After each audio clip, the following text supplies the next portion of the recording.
A bunch of people wandering around? What's that? Large-scale settlement in Mesopotamia? In the open? That's good. Constant trade? No need to invent. Oh wait, that's bad. There's war, and now there's torture.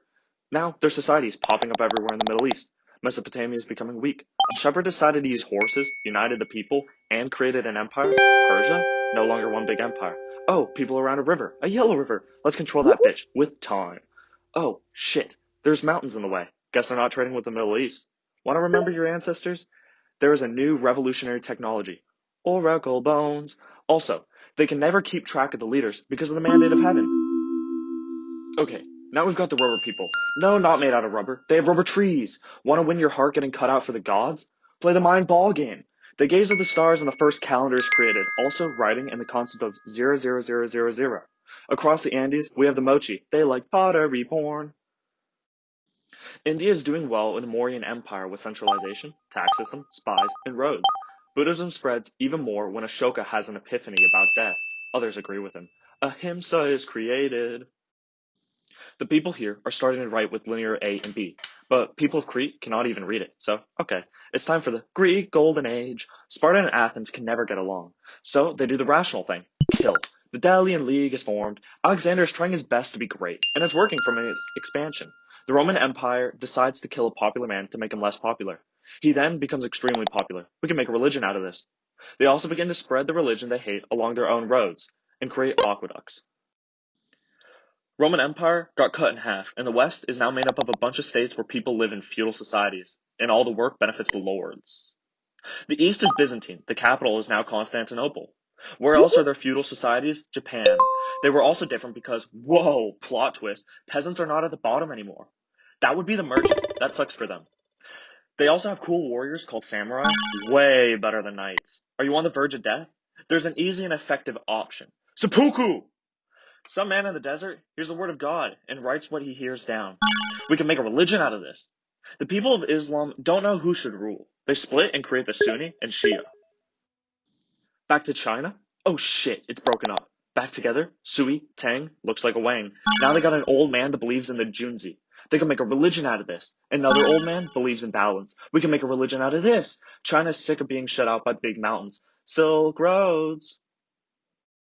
Next to Byzantine are the Umayyads, who are Islam. They do not like Christians and Jews.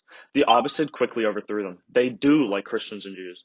They're pretty smart and have a house of wisdom in Baghdad. Also, there's a new Roman Empire. It's holy and great. Also, Christians started fighting and split. Byzantine is also shrinking, so they called a pope, and now there are Christians attacking Muslims in the Crusades. Oh, they all failed. The Turks decided to bring Islam to India, the rise of the Ghaznavid Turks and the Delhi Sultanate. The Sultanate sends Harihara and Buga to the south, where they were like, I don't like Islam, and decided to form the Vijayanagar kingdom. Oh, there are ships in the Indian Ocean with goods like spices? Southeast Asia now has ports and kingdoms. They also got religions. China is still having some trouble keeping control because of all the peasants. The artsy-fartsy Song dynasty makes up for the previous dynasties because of Champa, which led to a population boom. Many new things are being made like porcelain, gunpowder, block printing, paper money, sailing, and, foot binding. Hey, what's happening on this island? They can't do anything for themselves, so they seem to be copying China's bureaucracy and philosophies. They do follow their own religion, though, where they respect rocks. Back to the Middle East. The city of Baghdad is now on fire because of the Mongols. Nomads just rampaged through Eurasia. And now they have 4 caliphates. And now they wear pants. They also killed almost 10% of the world. Can China have anything good? Nope. China becomes enslaved by the BDSM Mongols, and the people have almost no rights. They have to learn Mongolian in order to do anything, and they cannot be in court. They also are moved halfway around the world for their innovations. Kublai Khan did like theater though. Whoops, a lot of people just died. Looks like old China's back. Africa decided to join the Indian Ocean trade with the Swahili coast. There is another language called Swahili, a combination of Arabic, Hindi, and Bantu. What happens when you can't trade on the water? You create a golden road, trading gold and salt using camel power. Look, the kingdom of Mali with the richest man in the world. He went on a journey to spread Islam and made a lot of people rich too. You know what else is rich? Venice. And now Europe really likes art. The Renaissance! The names of the famous artists in this era were named after the Mutant Ninja Turtles. Obviously, Europe also started exploring again with new sailing technologies, caravels, and astrolabes. So what happened to Byzantine? Got conquered by the Ottomans and now headed by Suleiman the Magnificent, inventor and lawgiver. They had gunpowder and now Constantinople is Istanbul. The Ottomans' neighbor, the Safavid, thought they could dodge bullets. Yep, period. Finishing the trio of gunpowder empires, we have the Mughal Empire, started by Akbar the Great, who was tolerant of all religions, but was replaced by Aurangzeb, who made everything worse again. Let's check back in on Christianity. What's all this commotion about? There's this guy, Martin Luther. No, not Martin Luther Jr. He gave 95 reasons to renounce the church and basically started the Protestant Reformation, ending the ability to buy yourself out of hell, indulgences, and revealed the corruption within the church. Other sects of Christianity also rose, with the Calvinists who did not believe in free will, and the Anabaptists who only wanted peace. Now that the whole religious stuff is sorted out, Europe can focus on what it does best, impeding on the land of other people. Europe starts off on its quest to make every other region of the world worse when the Portuguese begin to travel for resources. They begin to dominate Asian trade, forming a trading post empire that was surprisingly powerful. Too bad. It lasts for like half a century. Now it's the Dutch and English's turn to dominate Indian Ocean trade. They set up a bunch of self-governing companies to take over Southeast Asian and South African markets. Europe. Doing what it does best, leeching off of others for profit. The Philippines and Indonesia are being taken over by the Spanish and the Dutch too. The Spanish impressed the religion of Catholicism onto the Philippines, resulting in a bunch of syncretism. Hey, these new territories are nice and all, but it's getting exhausting sailing back and forth to India for trade. I wonder if there's an easier way to get there. Hey, wouldn't it be great if we could go sail to India for trade? Said Portugal. How about instead of going right, we go left? Said Christopher Columbus. No, said Portugal. So Christopher Columbus asked Spain instead. Hey, what's that huge rock over there? The people there look like the Indians and have completely different cultures and language. Must be the Indians. And so America was founded. Eventually, the Europeans got their heads out of their asses and realized they had reached new land. Who wants a piece of the land? I do, said literally everyone in Europe. Spain and Portugal fought for which country should have dominance over the whole world, so they decided to split up the world half for Spain and half for Portugal. I bet that arrangement will last forever. Now that America is discovered, we can trade with the New World for resources. What do they got? What do we got? Oops, we accidentally decimated the Native American population. Oops, this gave us extreme military advantage, allowing us to take over their homes and conquer their lands. Oh well, we'll make it up to them later. And so each European nation takes a chunk of America for their own, and they all live happily ever after. Psych! They don't. The Spanish-owned societies are doing pretty well. Their conquistadors succeeded in absolutely demolishing the Incas and Mayas and are trying to convert everyone to Catholicism. That the Spanish American societies have developed a social caste system where the Europeans are above the indigenous and the mixed race people. I sure hope these race issues will mull over in a few decades. Now let's look at Brazil. Oh, now let's look at the English and the French societies. France gets mad at Britain for being so successful, and Britain gets mad at France because, well, it's France. The sibling scuffle escalates until it becomes a long war. A 7 years war, in fact. Actually 9. Who wins? Britain, who is so broke that they have to resort to taxing their colonies for profit. Also Britain. Americans really like being taxed though, so I'm sure everything will go over all right for Britain. Let's check back in on Africa and see how they're doing. Hey, it looks like Africa is doing pretty well. The Mali Empire was taken over by the Songhay, and they have a pretty successful government system. I wonder how long it will last before Europe screws it up. Whoops, too late. And this time, it wasn't even Europe. The Swahili states from before fall too when the Portuguese begin to control trade, screwing up trade patterns. There's the Europe we know and love. Europe starts taking over Africa in their exploration period by setting up port cities around Africa. One area, the Kingdom of Ndongo, refuses to give in to Portuguese influence. Unfortunately, the resistance doesn't last too long. Europe wins again. The last place we'll look at is South Africa, specifically this area, Cape Town. It starts off as a port city, but eventually becomes one of the most prosperous areas in all of Africa under Dutch rule. Britain eventually takes over too. All this European influence results in new language blending, Afrikaans. It also results in mass syncretism of African elements with Christianity. Now, let's move to Japan and see how they're doing. Japan's going through a whole military dictatorship phase. Japanese ports closed. Japan bans travel abroad. They shun foreigners. Hey, remind you of something? Coronavirus. During the Tokugawa shogunate, power is consolidated by the Tokugawa family, and a heavy emphasis is placed on being Japanese. Basically, Shinto and Neo-Confucianism, good. Western Christianity, bad. This whole isolation thing leads to a bunch of unique Japanese culture. Kabuki, bunraku, and of course, anime. And now we bring you Russia. Russia is beginning to look kind of terrible after Ivan III. Oh, I mean Ivan IV. It is starting to look kind of great again after Peter takes over. He really likes the West and taking land from the nobles. Catherine the Great also comes in to help the peasants, but at the same time, she hates the Jews, many of whom were poor. It's not all bad, however. There are reforms like a heavy military and mandated education. Also, population boom. Okay, back to America. Britain, we want rights. Stop taxing us. Hey, baby. No! Okay, we'll throw your tea into our sea. How you like us now? I guess I'll send my troops over. That should work. How can a bunch of freaking colonists do anything? When in the course of history it becomes necessary for you to suck on these nuts? Oh shit, the colonists aren't doing horribly. France, you want in on this action? Hell yeah, bro. Anything to undermine Britain.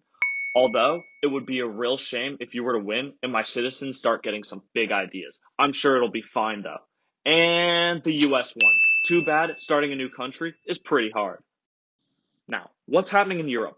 Yay, light. No, not that light. What? The smart light. The one that makes you think more.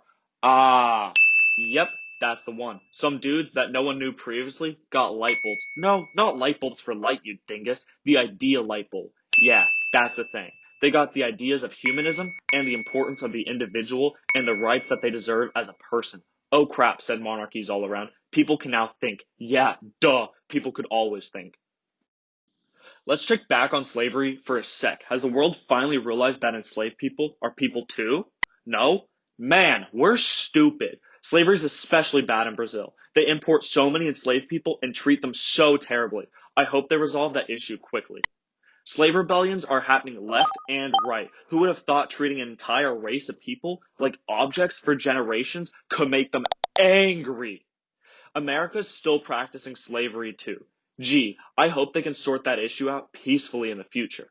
Hey, at least some French guys are starting to realize the shocking revelation that slavery might not be, what's the word, morally acceptable. I wonder how these revolutionary ideas will play out for France.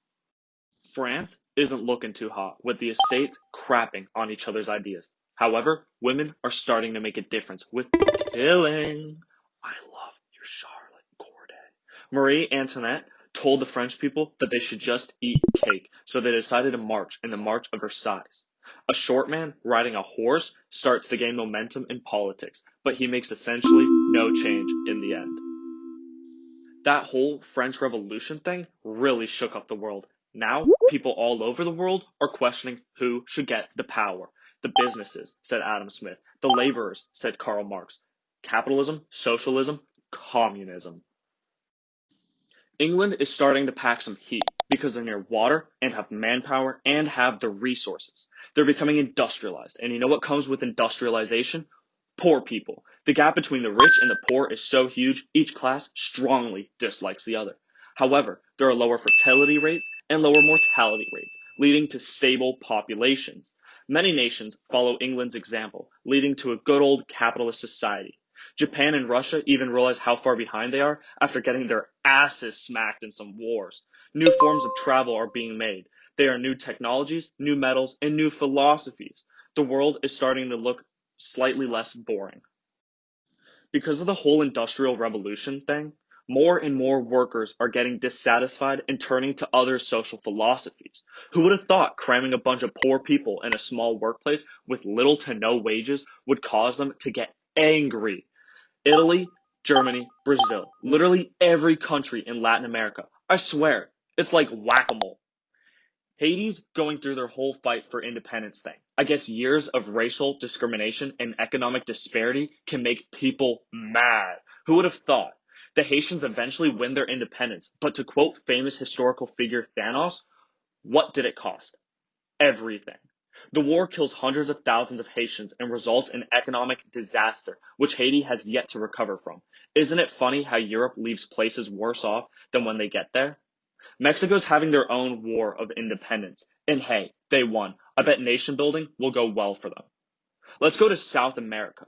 Give us our independence, said Brazil. Okay, said Prince Pedro the First. That was easy. Mexico's going through a whole military dictatorship scuffle while nation building. I guess having two opposing groups of revolutionaries with opposing ideologies isn't really the best setup for a revolution. Who would have thought? What is England doing now? War over opium? Well, not exactly. Britain got madly addicted to tea, like it was dependent on that shiz. They also liked other Chinese stuff, but that's just like everyone else in the world, so that's pretty normal. But China was fed up with that and was like, nah, bro, you gotta have some other stuff to trade that we want, or we don't want to give you our dope stuff. Britain didn't like that, so they were like, nah, bro, how about we give you an addiction that we can supply and you give us what we want? Despite several attempts at banning the import of opium, Britain still got China mad high, like a rave party high, but those weren't around back then. The Opium Wars didn't stop there. Britain wasn't just satisfied with getting China high. They wanted to have influence, like a pimp, but not really. Through a series of conflicts, Britain claimed victory royale and subjected China to a series of unequal treaties. Britain now had their influence, their tea, and had gotten China high.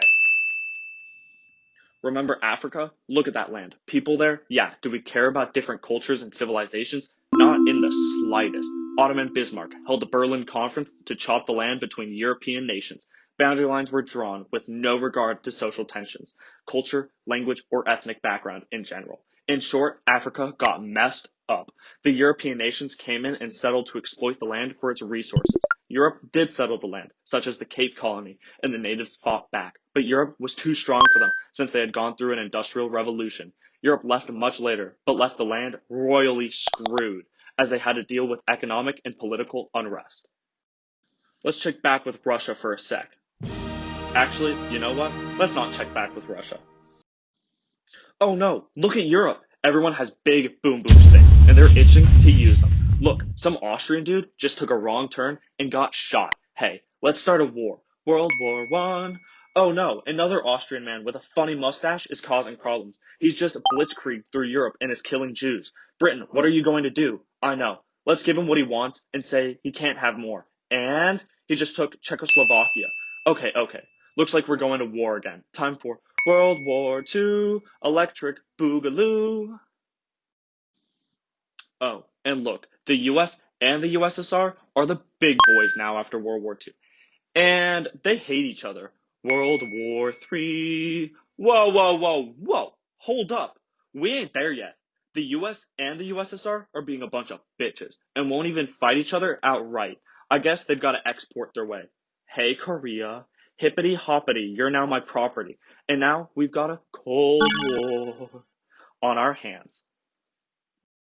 The British really were Debbie Downers through history. They really don't care about other groups. British people had to be superior. All that tea really got to their heads. Well, let's start with India. Religion. Yikes. There were Hindus and Muslims and they both wanted to be in charge. But that can't happen. Well, let's split them, said the British, because that went really well in Africa. Psych! Line seemed to be Britain's solution to all the problems. The people of India were like, ooh, line, let me cross it because Britain does not know what they are doing here. I want to go to the other side. Screw the line. Well, now Israel. Damn, another line. Whoa, more religion, but now Jewish. Israel is a sacred land, should belong to the Jews. Britain said, nope, let's add another line. It seems like Britain was bored of all the relatively straight lines, so they made it like a jigsaw puzzle. How creative. Well, this was controversial. The Jews, Arabs, and Palestinians were like, this is my land. No, it's mine. No, it's mine. Well, now there's a war. Thanks, Britain. Long story short, lines are bad. Speaking of divisions, who wants to talk about the Sunni-Shia conflict? Yay! After the fall of the Ottoman Empire, the Middle East is pretty much up for grabs. Who wants control of the Middle East? I do, said Saudi Arabia. I do, said Iran. Uh-oh. Somewhere around this time, Iran goes through a pretty major revolution and begins to support Shia revolutionaries in overthrowing the governments throughout the Middle East. Saudi Arabia retaliates by funding Sunni militias. The US complicates the issue by getting involved in Iraq and sending the country into a civil war fought between Sunni and Shia radicals.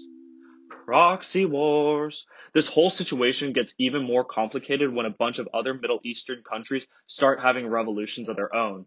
Arab Spring. The whole Saudi-Iranian conflict thing destabilizes even more countries like Syria and Yemen. Oh, and now Mother Russia's involved too. The Middle East is about to get really messy. Back to China. One day, Mao looks outside China and goes, this place sucks. We need a communist movement to help modernize the country and be able to compete with the rest of the world. And thus, the Great Leap Forward is born.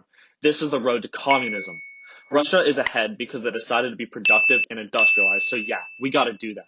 Too bad it was a massive failure, and there were mass famines, and a lot of people died. Okay, let's try to fix this. Introducing the Great Proletarian Cultural Revolution.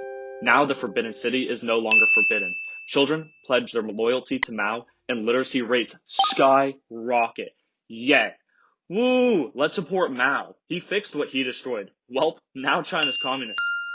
A lot has happened in the past. Let's see where the world is now. Lovely stuff. The world never stops changing, I guess.